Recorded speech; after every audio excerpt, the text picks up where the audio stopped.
ചക്കപ്പഴം ഇല്ലാതെ തന്നെ നമുക്ക് ചക്കയുടെ ഉണ്ടാക്കിയെടുക്കാൻ പറ്റും. അതിന് നന്നായിട്ട് പഴുത്ത ഏത്തപ്പഴം മാത്രം മതി കേട്ടോ. അപ്പോൾ ഏത്തപ്പഴത്തിന് ഞാനിവിടെ തൊലിയൊക്കെ കളഞ്ഞ് അരിഞ്ഞെടുത്ത് ഇഡ്ഡലി പാത്രത്തിൽ വെച്ചൊന്ന് ആവിയേറ്റെടുക്കുന്നുണ്ട്. അപ്പോൾ തൊലി കളയണമെന്നൊന്നുമില്ല, ഞാൻ പലതരത്തിലും ചെയ്യാറുണ്ട് കേട്ടോ. മുമ്പ് ചെയ്തപ്പോൾ തൊലിയോട് കൂടിയിട്ടാണ് പുഴുങ്ങിയെടുത്തിട്ട് ഇങ്ങനെ ഉടച്ചെടുത്തിട്ടാണ് ഉണ്ടാക്കിയത്.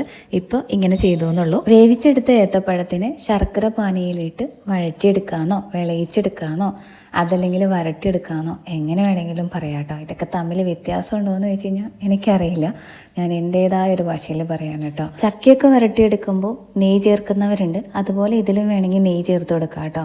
എനിക്ക് വലിയ ഇഷ്ടമില്ല നെയ്യ് ചേർക്കാനായിട്ട്, അതുകൊണ്ട് ഇതിൽ ചേർത്തിട്ടില്ല. അപ്പോൾ ഇതിപ്പോൾ നമ്മൾ പെട്ടെന്ന് ഇപ്പം തന്നെ ഉണ്ടാക്കിയെടുക്കാനുള്ളതാണല്ലോ. പിന്നെ അത് മാത്രമല്ല, ഇങ്ങനെ വരട്ടിയൊക്കെ വയ്ക്കുന്ന പഴമുണ്ടല്ലോ, ഫ്രീസറിൽ നന്നായിട്ട് വരട്ടിയെടുത്ത് കഴിഞ്ഞ് കഴിഞ്ഞാൽ 1 വർഷം വരെയൊക്കെ ഞാൻ വെച്ചിട്ടുണ്ട് കേട്ടോ. അപ്പോൾ നമുക്ക് ഇഷ്ടമുള്ളപ്പോൾ 4 മണി പലഹാരം പോലെ അടയോ പായസമോ ഒക്കെ ഉണ്ടാക്കാൻ നല്ലതാണ്. അപ്പോൾ നമ്മുടെ വരട്ടിയെടുത്ത പഴത്തിന് തണുത്ത് കഴിഞ്ഞപ്പോൾ മിക്സിയുടെ ജാറിൽ നന്നായിട്ട് അരച്ചെടുക്കണം ഫൈനായിട്ട്.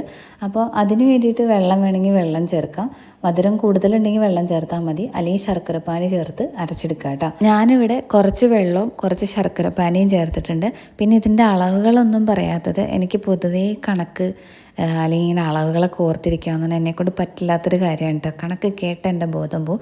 അതുകൊണ്ട് ഞാൻ എപ്പോഴും ഒരു മണക്കണക്ക് കൈക്കണക്ക് എന്ന് പറയുമ്പോഴത്തെ ഒരു ഊഹത്തിൽ ചെയ്യുന്ന ഒരാളാണ് കേട്ടോ. പിന്നെ അട നല്ല സോഫ്റ്റായിട്ടും കുറച്ച് ടേസ്റ്റും കൂടുതൽ കിട്ടാനായിട്ട് പഴം കൂടുതൽ വന്ന് പിന്നെ ലൂസ് മാവാണ് നല്ലത്. കൂടുതൽ പൊടി വന്നിങ്ങനെ ഭയങ്കര ടൈറ്റായി വന്നാൽ അട ഇങ്ങനെ ഹാർഡായിട്ട് വരും.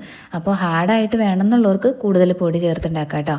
പിന്നെ ബാക്കി ഞാൻ മൊത്തം പഴമൊന്നും എടുത്തില്ല, കുറച്ച് ഫ്രീസറിലോട്ട് എടുത്ത് വെച്ചാൽ കേട്ടോ കാണിച്ചത്. പിന്നെ അടയുടെ ഉള്ളിൽ കുറച്ച് ഫില്ലിങ് വയ്ക്കാൻ വേണ്ടിയിട്ട് ശർക്കര പാനിയിലോട്ട് ആവശ്യത്തിനുള്ള തേങ്ങയും അതുപോലെ തന്നെ ഏലക്കയും ജീരകവും വറുത്ത് പൊടിച്ചത് ചേർത്ത് കൊടുക്കുന്നുണ്ട്. പിന്നെ ഒരു ടേബിൾ സ്പൂൺ നെയ്യ് ചേർത്ത് കൊടുക്കുന്നുണ്ട്. അപ്പം നല്ല സോഫ്റ്റ് ആയിട്ടുള്ള മിക്സ് കിട്ടും കേട്ടോ.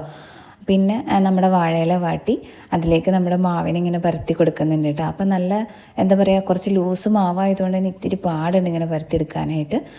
പക്ഷെ നല്ല സോഫ്റ്റ് അടയായിരിക്കും കേട്ടോ, നല്ല കഴിക്കാൻ നല്ല രസമാണ്. സാധാരണ എല്ലാവരും ചക്കട ഉണ്ടാക്കുമ്പോൾ എന്താ പറയുക പ്ലെയിൻ ആയിട്ട് ഇങ്ങനെ ഫില്ലിങ് വയ്ക്കാതെ ഉണ്ടാക്കും. അങ്ങനെ ഉണ്ടാക്കിയാൽ ശരിക്കും ചക്കടയുടെ ടേസ്റ്റാണ് കേട്ടോ. ഇത് ചക്കയുടെ അല്ലാന്ന് ഒരു മനുഷ്യൻ പറയില്ല. കാരണം ഇന്ന് വരെ ഞാനൊരു 5-6 വർഷമായിട്ട് ഈ അട ഉണ്ടാക്കുന്നതാണ്. അപ്പോഴൊക്കെ എല്ലാവർക്കും കഴിക്കാൻ കൊടുത്തിട്ട് ലാസ്റ്റ് ചോദിക്കുക എന്താടെയാണെന്ന് മനസ്സിലായെന്ന് നോക്കുമ്പോൾ എല്ലാവരും പറഞ്ഞിട്ടുള്ളത് ചക്കയുടെ ആണെന്നാണ് കേട്ടോ. അപ്പോഴാണ് എനിക്ക് മനസ്സിലായത് ഇതിന് ചക്കയുടെ അതേ ടേസ്റ്റ് ആണെന്ന് കേട്ടോ. നമ്മൾ പഴം കൊണ്ടാണ് ഉണ്ടാക്കിയതെന്ന് അറിയാവുന്നതുകൊണ്ട് അങ്ങനെ തോന്നിയില്ലായിരുന്നു. പിന്നെ ഇതിൻ്റെ ഉള്ളിൽ ഫില്ലിങ് വയ്ക്കുന്നില്ലെങ്കിൽ സാധാരണ തേങ്ങാക്കൊത്ത് വറുത്തിട്ട് മാവിൽ കുഴച്ചെടുക്കുക ചെയ്യുക. പക്ഷെ അതിനേക്കാൾ നല്ലത് തേങ്ങ ചിരകിയത് നെയ്യിൽ വറുത്തിടുന്നതാണ് കേട്ടോ.